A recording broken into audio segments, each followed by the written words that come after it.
Lalu apa sebenarnya yang menyebabkan seorang ibu ini tega mencabuli bocah 2 tahun yang diduga merupakan anak kandungnya? Kami ajak Anda pemirsa berbincang bersama dengan Vera Itabiliana, seorang psikolog anak. Selamat pagi Mbak Vera. Pagi Mbak Ana. Mbak Vera, miris sekali ya melihat video viral ini. Kami ingin tahu sebenarnya ketika ada kejadian seperti ini mungkin tidak lazim begitu ya di masyarakat umumnya. Ini apa sebenarnya yang terjadi? Apa yang ada di pikiran sang ibu begitu?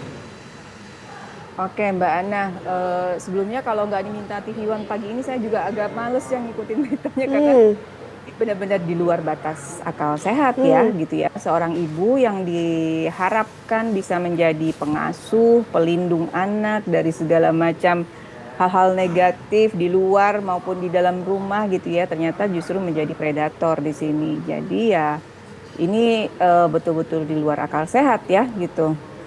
Dan harus segera diambil tindakan seperti tadi direkomendasikan oleh LPAI. Sebenarnya apa ya yang menjadi alasannya begitu? Mungkin bisa dilihat tidak?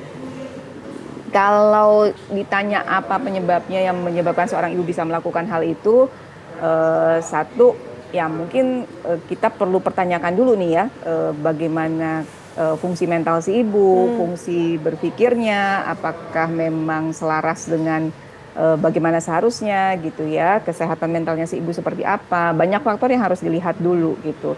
Tapi yang jelas di sini ada yang paling jelas terlihat adalah ketidaksiapan menjadi seorang orang tua, menjadi ibu gitu.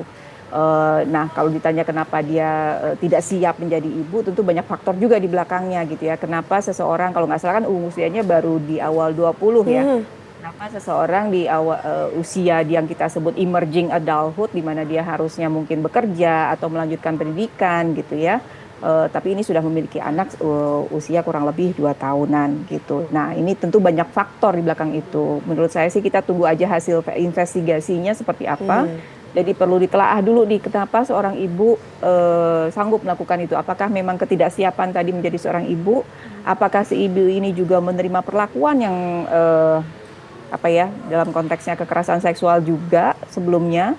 Bagaimana karena kalau kita lihat kok kayaknya nilai-nilai bagaimana berperan sebagai ibu juga tidak tertanam dengan baik pada ibu ini gitu ya. Jadi kita perlu lihat dulu latar belakangnya seperti apa, lingkungan seperti apa dia tumbuh besar gitu ya, pengasuhan yang diterima oleh ibu dulu sebagai anak juga seperti apa. Jadi banyak hal yang perlu dilihat dulu.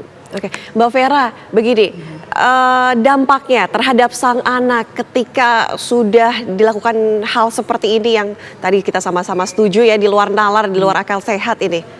Ya. Apa? Dampaknya kalau dilihat dari usia anaknya yang masih di bawah 3 tahun gitu ya, harapannya adalah ini tidak terlalu membekas. Harapannya ya, kalau dilihat dari usianya sekali lagi. Tapi kita nggak tahu nih sejauh mana pengalaman ini dilakukan, frekuensinya apakah berulang kali atau sedalam apa trauma yang bisa dialami oleh anak gitu ya. Walaupun kita tadi dengar anak ini tertawa-tawa gitu ya di dalam video itu gitu. Nah ini kan mungkin si anak ini menanggapinya sebagai konteks bermain. Nah ini juga udah salah gitu ya, karena si anak ini membentuk persepsi, membentuk pemikiran bahwa ini adalah suatu hal yang dilakukan dalam konteks bermain. Nah itu juga salah jadinya. Nah jadi kita mesti lihat dulu sejauh mana kekerasan seksual ini terjadi pada anak gitu, untuk lihat apakah sejauh mana membekasnya. Dan satu hal lagi, kalaupun dalam ingatannya tidak membekas karena usianya masih dini, ini kan ada jejak digital yang sudah terlanjur viral ya, videonya mana-mana. Nah ini mungkin saya juga menghimbau masyarakat, netizen yang terhormat gitu ya, untuk tidak ikut-ikutan menyebarkan videonya gitu ya, walaupun di blur, walaupun ya sama aja. Anak-anak ini masih akan tumbuh besar, masa depannya masih panjang gitu ya, jadi kita harus jaga itu juga.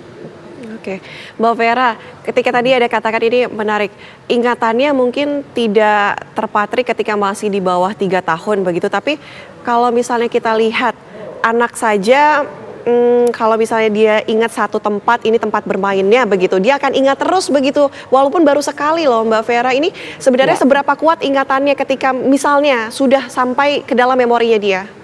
Nah, tadi yang seperti saya bilang, kita kan nggak tahu nih pengalaman yang dialami anak ini seperti apa, sejauh mana, sedalam apa, berapa kali dilakukan gitu ya, seberkesan apa pengalaman tersebut untuk anak.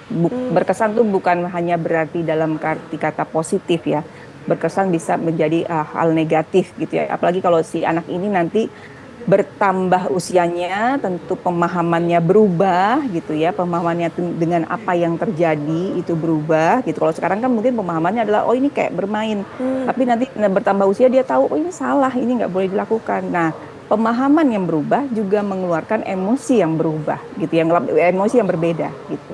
Oke. Jadi kalau sekarang dia menanggapinya bermain ya dia tertawa-tawa, tapi nanti kalau dia bertambah besar, pemahamannya berubah, emosinya pun bisa berbeda. Oke. Nah, jadi saya belum bisa pastikan ini akan tidak membekas atau membekas dalam ingatan anak, karena kita perlu tahu dulu ini sejauh mana sih, sedalam apa sih pengalaman yang dialami oleh anak. Gitu ya. Mbak Vera, mungkin terakhir, ini untuk agar anak tidak terekam memori-memori seperti ini atau sembuhlah dari mungkin traumanya jika sampai nanti ada trauma yang membekas, harus apa ya Mbak? Pertama untuk kalau misalnya ini tidak terhapus, kita mau nggak mau harus membentuk memori baru yang lebih positif. Diawali biasanya untuk pemulihan trauma adalah diawali dengan minta maaf pelakunya gitu ya. Pelakunya minta maaf dan tidak mengulangi, ya berusaha berjuang keras untuk mengubah image gitu ya. Tapi kedepannya saya khususnya untuk kasus ini saya merekomendasikan juga untuk melihat kapasitas si ibu gitu, apakah memang patut untuk menjadi pengasuh anak ini gitu, karena dalam beberapa kasus kadang ibu kandung bukanlah pengasuh terbaik gitu ya. Jadi perlu dilihat dulu kapasitas si ibu ini seperti apa. Baik, Mbak Vera, terima kasih sudah berbagi informasi di Kabar Utama Pagi. Kami harapkan tidak ada lagi ya kejadian seperti ini. Selamat pagi Mbak Vera. Selamat pagi.